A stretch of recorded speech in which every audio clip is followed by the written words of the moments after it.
What Bengal things today India things tomorrow.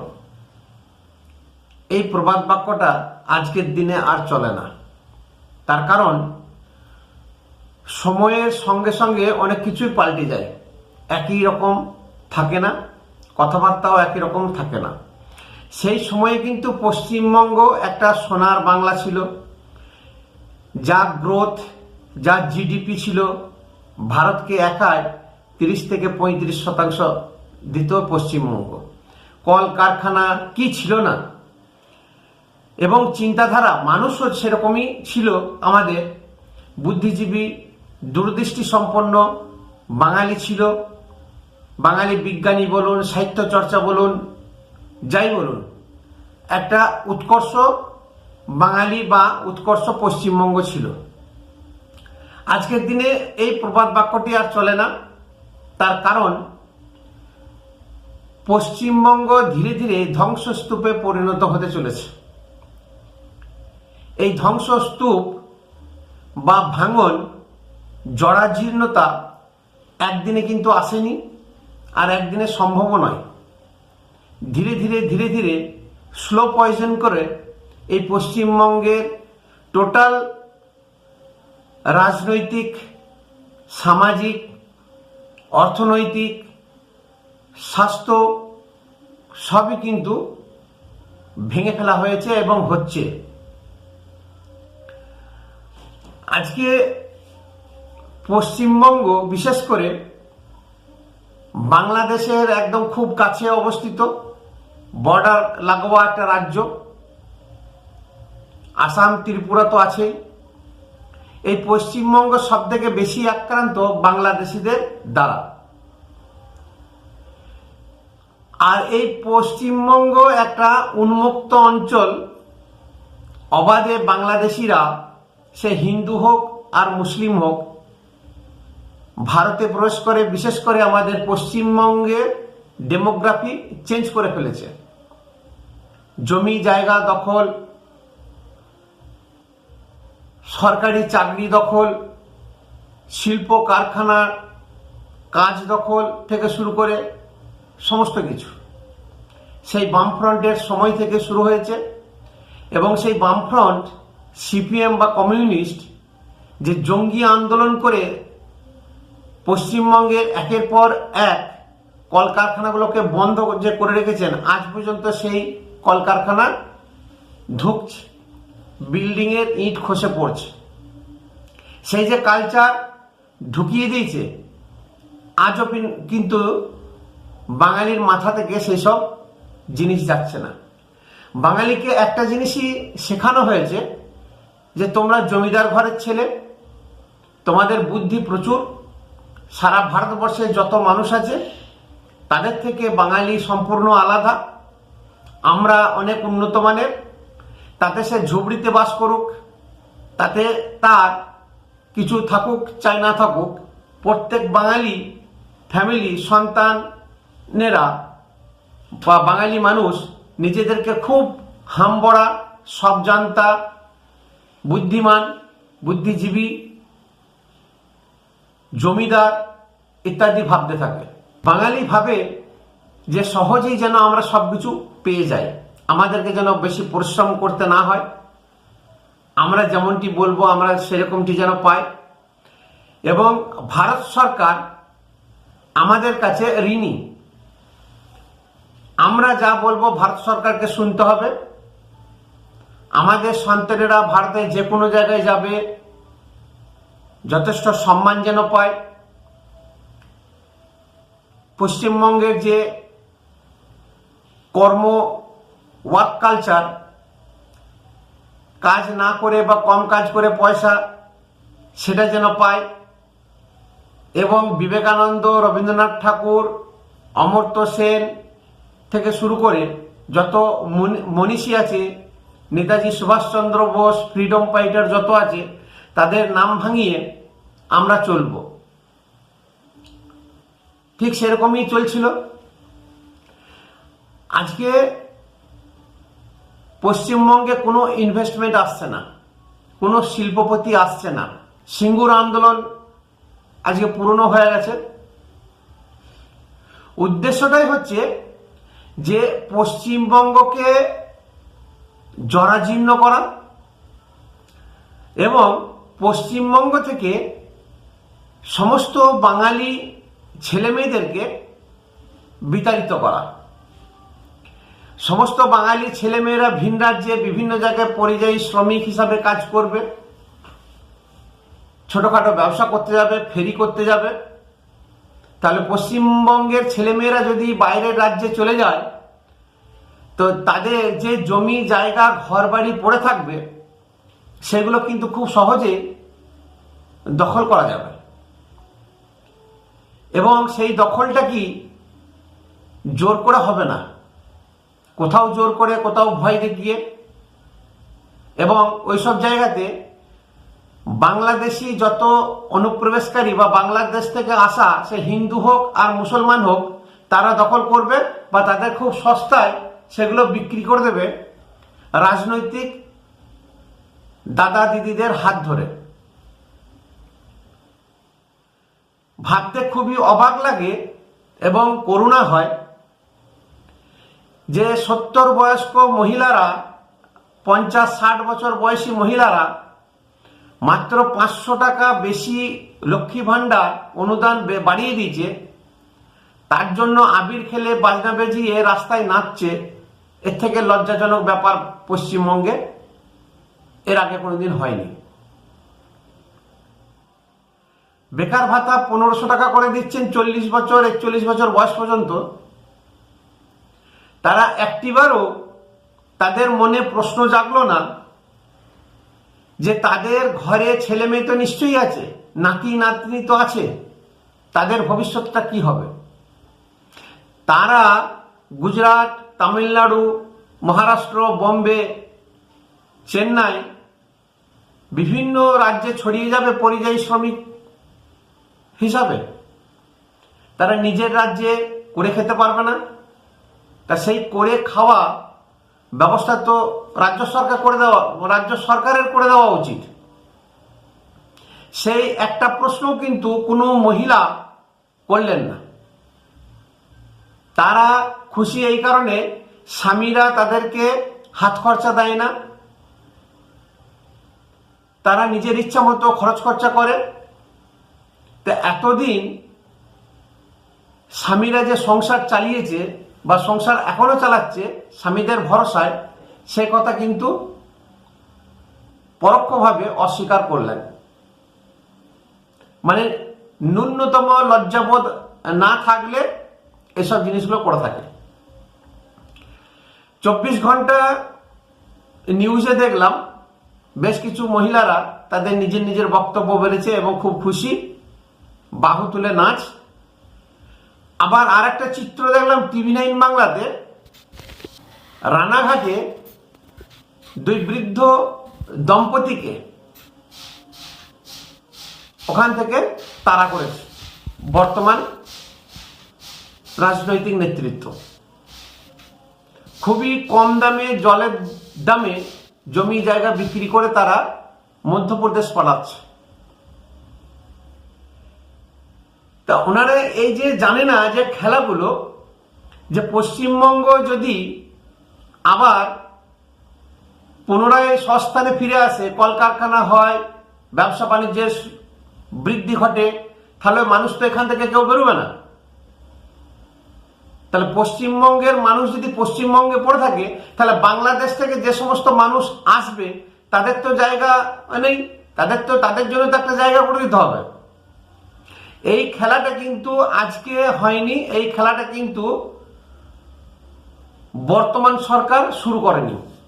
এই খেলাটা চলছে সেই বিগত 1970-71 সাল থেকে। বামফ্রন্ট সরকার খুব সুপরিকল্পিতভাবে এই জিনিসটা শুরু করেছিলেন। তাদের ভায়াত বংশের সমস্ত মানুষ, গ্রামের মানুষকে নিয়ে এসেছিলেন। পরবর্তীতে তারা তাদের বন্ধু বান্ধবকে নিয়ে এসেছিলেন। আজকে তাদেরকে চিনতে পারবেন না, তারা সরকারি চাকরি দখল করেছে। যত কলকারখানা, হলদিয়া, দুর্গাপুর থেকে শুরু করে আসানসোল, যত ইন্ডাস্ট্রি আছে সব তাদের দখলে, তারা পার্টিবাজি করে, তারা ঠিক লিঙ্ক আপ করে ঢুকিয়েছে। জঙ্গি আন্দোলন, যে ট্রেড ইউনিয়ন, তাদের দ্বারাতেই পরিচালিত, এবং সমস্ত কলকারখানাকে ধ্বংস করে দিয়েছে। বাংলাদেশ থেকে যেসব মানুষ এসেছে তারা ভেবে নিয়েছে যে আমরা তো ছোট্ট বাংলাদেশ থেকে বেরিয়ে একটা বিশাল ভূখণ্ডে পা দিয়েছি, আমাদের পশ্চিমবঙ্গে আমরা থাকলাম, চেন্নাই থাকলাম, আমাদের কিছু যায় আসে না, সারা ভারতবর্ষ আমাদের জন্য পড়ে আছে। অর্থাৎ পশ্চিমবঙ্গ যদি ফুটে যায়, ফুটে যাক, পশ্চিমবঙ্গ যদি ধরাশায়ী হয়ে যাক, জরাজীর্ণ হয়ে যাক, গরিব হোক, পথে বসে যাক, আমাদের কিছু যায় আসে না। আপনি খেয়াল করে দেখবেন, আপনি যে জায়গায় থাকুন, আপনি উত্তরবঙ্গ থেকে শুরু করে দক্ষিণবঙ্গে, মেদিনীপুর, পশ্চিম বর্ধমান, পুরুলিয়া, বাঁকুড়া, যে কোনো জায়গায়, কলকাতার করে দেখবেন যে বহু মানুষ, বহু বাঙালি কিন্তু পশ্চিমবঙ্গ থেকে ঘর বাড়ি বিক্রি করে দিয়ে পালাচ্ছে। এবং সেটা কারা পালাচ্ছে দেখবেন, খেয়াল করে স্ক্রুটিনি করবেন, সেটা ইস্ট বেঙ্গলের লোকই সব থেকে বেশি। যারা পশ্চিমবঙ্গের ভূমিপুত্র, পশ্চিমবঙ্গবাসী, তারা কিন্তু জায়গা জমি বিক্রি করে কেউ ভিন রাজ্যে পালাচ্ছে না, নিজের ভিটেটুকু সে রেখে দিয়েছে, 2 বিঘা জমিও রেখে দিয়েছে যদি থাকে। এমন একটা পরিবেশ কেওয়াস সৃষ্টি করছে, এই যে দুহাত তুলে যেসব মহিলারা নাচছে, আমি তো শিওর ওগুলো কেউ ভূমিপুত্র নয়, ওগুলো পশ্চিমবঙ্গের অধিবাসী কেউ নয়। যে 1,500 টাকাতে যে খুশি হয়ে যায়, এরকম আমি ব্যক্তিগতভাবে বলছি, আমি সেরকম কাউকে দেখিনি, বা কোনো পশ্চিমবঙ্গবাসী যারা লক্ষ্মী ভান্ডার নিচ্ছে অথচ এরকম করে নির্লজ্জভাবে বাহু তুলে নাচছে। তাহলে বাঙালি নিজের খাল নিজেই কেটে সর্বনাশটা ডেকে নিয়ে আসছে। আর এই খেলা আজকে শুরু হয়নি, এই খেলা চলছে আজ বিগত 50-60 বছর ধরে। মানে কতখানি নির্লজ্জ হলে এরকম কাজ কারবার করতে পারে। আজকে ঘরে যদি কারো এমন কোনো ঘর নেই যে সেই ঘরে একটা যুব সমাজ, সে ছেলে বা মেয়ে হোক, নেই, তাহলে তার ভবিষ্যৎ কি হতে পারে? চিরজীবন ওর এমএলএ এর আন্ডারে চামচাগিরি করা, রাজনীতি চামচাগিরি করা, এটাই কি শোভনীয়? কত টাকা আসবে? ওতে জীবন চলবে? উন্নতি হবে? এদের খুব সংকীর্ণ মানসিকতা, সংকীর্ণ চিন্তাধারা, যে আমারটা হয়ে গেলে বাঁচি, লোকের পাশের লোকের কি হলো আমার দেখার দরকার নাই, এখানে হবে না গুজরাট চলে যাবো। এদিকে মুখে বলবে যে গুজরাট হতে দেবো না, বিহারি হাঁটাও, হিন্দিভাষী হাঁটাও, বাঙালির অস্মিতা, বাঙালির সংস্কৃতি, বাঙালির এই সেই, কিন্তু ছেলে মেয়েকে ঠিক গুজরাটে পাঠাচ্ছে চাকরি করাতে, পড়াশোনা করাতে, মাদ্রাসে পাঠাচ্ছে, ব্যাঙ্গালোরে পাঠাচ্ছে, চেন্নাইয়ে পাঠাচ্ছে, মধ্যপ্রদেশে পাঠাচ্ছে, বিভিন্ন জায়গাতে। তা তখন মনে প্রশ্ন ওঠে না যে বিহারি হাঁটাও বা হিন্দি ভাষী হাঁটাও, তাহলে আমরাও সেখানে যাব না? তাহলে আমরা যদি এখানে থাকি বা আমাদের ছেলেমেয়েরা পশ্চিমবঙ্গে থাকি, তাহলে করবেটা কি? সেখানে তো কিছু নাই। এবং কিছু দালাল ভুঁইফোর যারা জমির দালালি করছে, বাড়ি ঘর দালালি করে যারা, দেখবেন তারা সবসময় চায় যে কোন ফ্যামিলিটা শুধু বয়স্ক মহিলারা আছে তাদের সন্তানটা থাকে না, তাকে নানান রকমভাবে মানসিক নির্যাতন করবে, নানান রকমভাবে তাকে ভুল বোঝাবে, ভয় দেখাবে, যাতে সে ওই বাড়িটা ছেড়ে সে পালায়, সহানুভূতি দেখাবে, অনেক রকমের আছে মেন্টাল টর্চার। সহানুভূতি দেখাও এটাও এক ধরনের মেন্টাল টর্চার।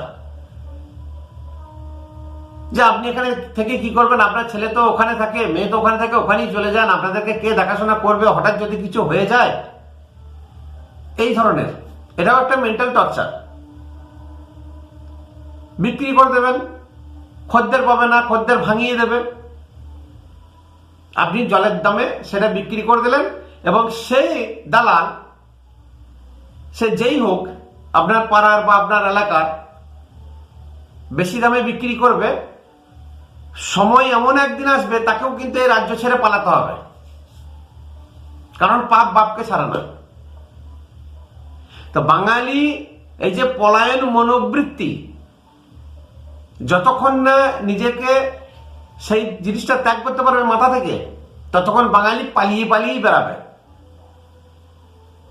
বাঙালি খুব স্বার্থপর জাত। স্বার্থ মিটে গেলে সেই জায়গাটা খারাপ, সেই এলাকা খারাপ, সেখানকার মানুষ খারাপ, সে খুব ভালো। তা এই যে বাংলাদেশি কালচার পশ্চিমবঙ্গে আজকে বিগত 50 বছর ধরে চলছে, ছারখার করে দিল। আপনারা চিন্তা ভাবনা করবেন, দেখবেন যত রাজনৈতিক নেতৃত্ব আছে তারা নিজেদের ছেলে মেয়েদেরকে কেউ বিদেশে শিফট করে দিয়েছে, অন্য জায়গায় শিফট করে দিয়েছে। শুধু এখানে একটা বিল্ডিং পড়ে আছে বা ঘর পড়ে আছে, সেটা বিক্রি করে দেবে, বা বিক্রি যদি নাও করে কোনো অসুবিধা নেই, সমস্ত টাকা পয়সা এত কামিয়ে নিয়েছে, তাদের এইদিকে আর আসার কোনো দরকার নেই। তাহলে এই মনোভাব কাদের আছে? যারা বহিরাগত হয়। যে মায়ের মাটি থেকে দেখবেন যে বিল্ডিং এ ভাড়া থাকে, ভাড়াদাররা সেই বিল্ডিং এর কদর জানে না। আর এটা তো বিল্ডিং মালিক বুঝে নেবে, জানলা ভাঙলো, ফুটলো, দেওয়ালে খসে পড়লো, কিছু যায় আসে না। এরকম কলকাতাতে দেখবেন আজ 100 বছর ধরে যে ভাড়াতে আছে, সেই সব বিল্ডিং এর অবস্থা দেখবেন। ঠিক বাইরে থেকে আসা যে সমস্ত বাঙালি বা মানুষ, তাদের কাছে পশ্চিমবঙ্গও যা, মধ্যপ্রদেশ হতায়, দিল্লি হতায়, আর চেন্নাই হতায়। তা এই সংস্কৃতি জন্য আজকে পশ্চিমবঙ্গে কোনো ইনভেস্টমেন্ট আসছে না, কোনো ভালো মানুষ আসছে না, ভালো এডুকেশন হচ্ছে না। কারণ ভালো এডুকেশন করলে সে প্রশ্ন করবে। আজকে করোনা থেকে সেই স্কুল বন্ধ, বামফ্রন্ট ইংলিশ বন্ধ করে দিল, ভুলভাল ইতিহাস পড়ানো। বাঙালির শত্রুবোধ নেই। যে বাঙালিরা বাংলাদেশ থেকে মুসলিমদের দ্বারা আক্রান্ত হয়ে পালিয়ে এলো, তারা এখানে আবার মুসলমানদের সঙ্গে সাঁটগাঁট করে সেই পশ্চিমবঙ্গের 12টা বাজাচ্ছে। তাহলে এইগুলোকে আহাম্মক বাঙালি বলবেন না তো কি বল?